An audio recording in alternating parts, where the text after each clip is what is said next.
दीदी जी, सामना करना, यहाँ सहन करना, कब किस शक्ति का यूज करना पता ही नहीं चल पाता। ऐसे में क्या करें?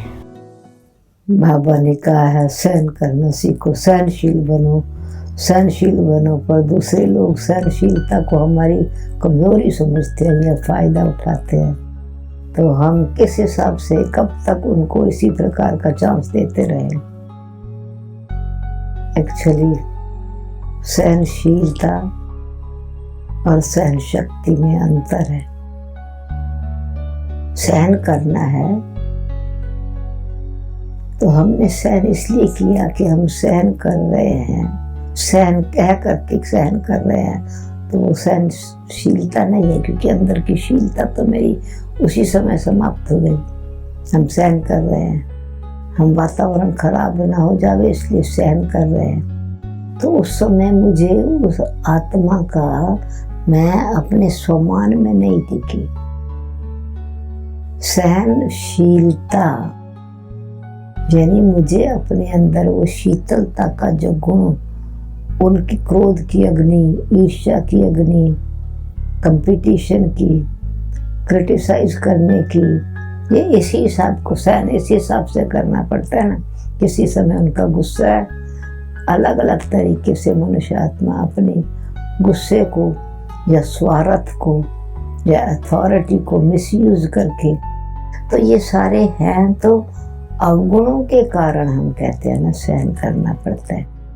या हम उनकी अथॉरिटी मिसयूज कर रहे हैं, वो अब्यूज कर रहे हैं, सहन कर रहे हैं, या हमको पता है कि इनका स्वभाव है इसलिए सहन कर रहे हैं, या वो अपना प्रभाव दिखाना चाहते हैं सहन कर रहे हैं।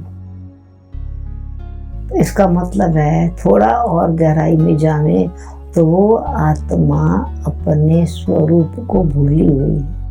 अच्छा, वो अपने स्वरूप को भूली हुई है तो मैं अपने स्वरूप को क्यों भूलूं?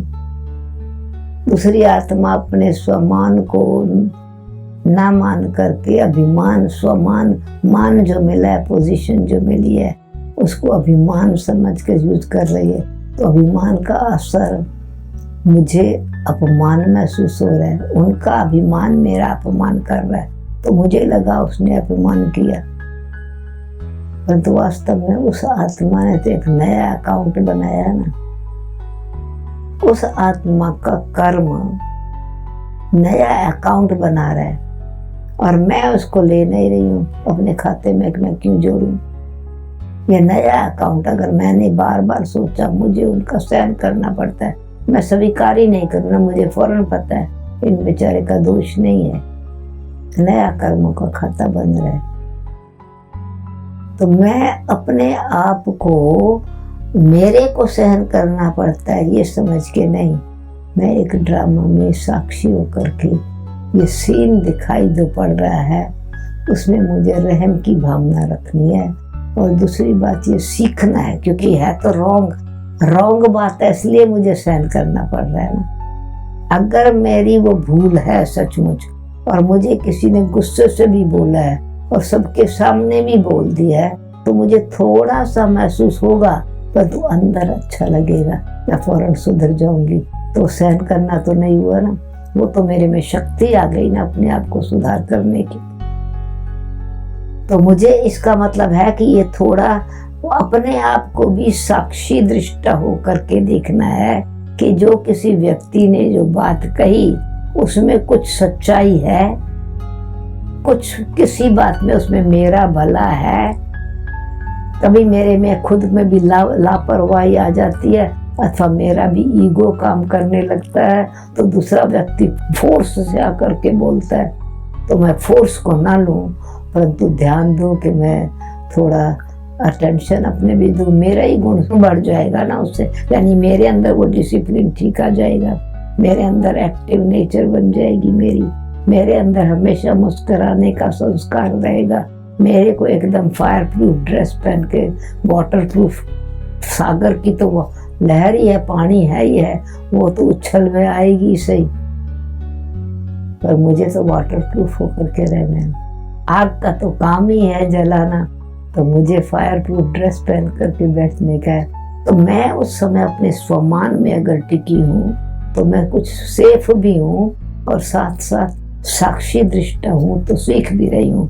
तो सेफ्टी और सीखना, ये दोनों चीजें अगर मेरे पास है तो मुझे सहन नहीं करना पड़ेगा, मेरी वो शक्ति बन जाएगी अपने स्वमान में टिकने की।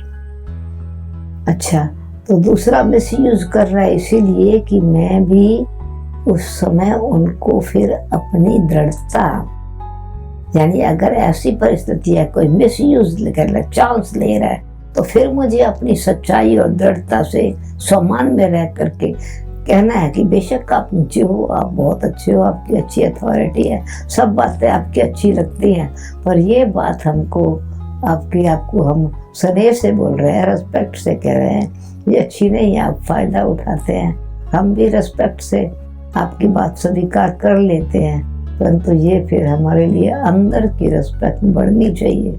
हम लक्ष्य रख रहे हैं बढ़ावे, परंतु इस प्रकार की स्थिति आती है तो हमारे मन के संकल्प चलते हैं, तो हम उनको एक निर्माणता से, महानता क्या है वो निर्माणता से, निर्भयता से अगर हम बोल रहे हैं, इमोशनल नहीं।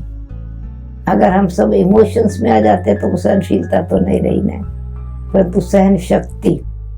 तो सहन शक्ति का मतलब ये है कि मैं उस समय जो मेरे अंदर स्वमान की शक्ति है, मेरे अंदर सत्यता की शक्ति है, मेरे अंदर परमात्मा प्यार की शक्ति है, उसको मैं एक दृढ़ता से अपने पास मजबूती से रखती हूँ। तो वही वाला एक बहुत अच्छा दृश्य है ना अपना 8 शक्तियों वाला। 8 शक्तियों वाले में एक अपना चित्र है जो हम एग्जीबिशन में दिखाते हैं, वो हमारे चरित्र की बात है ना। वो चित्र नहीं है, वो पिक्चर नहीं है, वो तो हमारा कैरेक्टर है अथवा हमारी विशेषता का चित्र है कि एक छोटा बच्चा पत्थर मार रहा है पेड़ को, और पेड़ को पत्थर मार रहा है तो पेड़ जो है वो पत्थर लगते ही 4 फल दे देता है या 2 फल दे देता है। तो पेड़ के पास तो है ही फल ना, तो मेरे पास शुभ भावना ही है, मेरे पास शुभ कामना ही है, मेरे पास सीखने की क्वालिटी है, मेरे पास सदा साक्षी दृष्टा होकर के रहने की है। तो मैंने तो अपने फल से उनको भी बल दिया और अपना भी बल बढ़ाया। इसलिए सहन शक्ति को, सहनशीलता को, सहन शक्ति बढ़ाना है, शक्ति बनाना है, और वो शक्ति बन जाती है तो इन दूसरे व्यक्ति के पास धीरे धीरे अपनी रियलाइजेशन भी आती है। और दूसरी मिसाल ये भी है कि कोई परिस्थितियां ऐसी होती हैं, किसी का बहुत कड़ा संस्कार है, रियली उनको रियलाइजेशन है ही नहीं कि मैं मिसयूज कर रहा हूँ, झूठ से काम कर रहा हूँ, छल कपट से कर रहा हूँ, उनका संस्कार है, उसके कारण हमको फिर दूसरों के व्यक्तियों से सहन करना पड़ता है। तो वास्तव में ये हम सीख रहे हैं कि हम किसी दोनों के प्रभाव में ना आवे, हम इन प्रभाव से परे, मुझे अपनी रूहानियत के प्रभाव में रहना है। भले संग उनके साथ में हूँ तो किसी और को का गुस्सा मैं निमित्त मेरे को सहन करना पड़ता है, परंतु वो सहनशीलता ही मेरे को न्यारा और प्यारा बना देती है। जिसकी यादगार है कि मूर्ति को हथौड़े बहुत लगते हैं, परंतु वो पत्थर भी मूर्ति बन जाता है। ठाकुर जी सागर की लहरों से टकराता है पानी, परंतु पानी से वो कोने टूट जाते हैं, वो ठाकुर जी बन जाता है। तो कई बातों में हम अपने स्वमान की सीट पर सेट हैं, बाबा के हृदय पर बैठे हैं, तो वो सहन करना नहीं लगेगा, परंतु वो सीखना लगेगा। और अपनी शक्ति बाबा के साथ सामने रख करके हम अपनी मर्यादा को क्यों तोड़े। सिखाना भी है, परंतु स्वमान की सीट पर रहना, तो व्यर्थ चिंतन नहीं चलेगा, तो वो सहन नहीं लगेगा, वो एक खेल लगेगा। वो तमाशा देख रहे हैं विकारों का खेल कैसे होता है, पर हम उसमें सेफ है। माया का खेल है, विकारों का खेल चल रहा है, साथी होके देखने,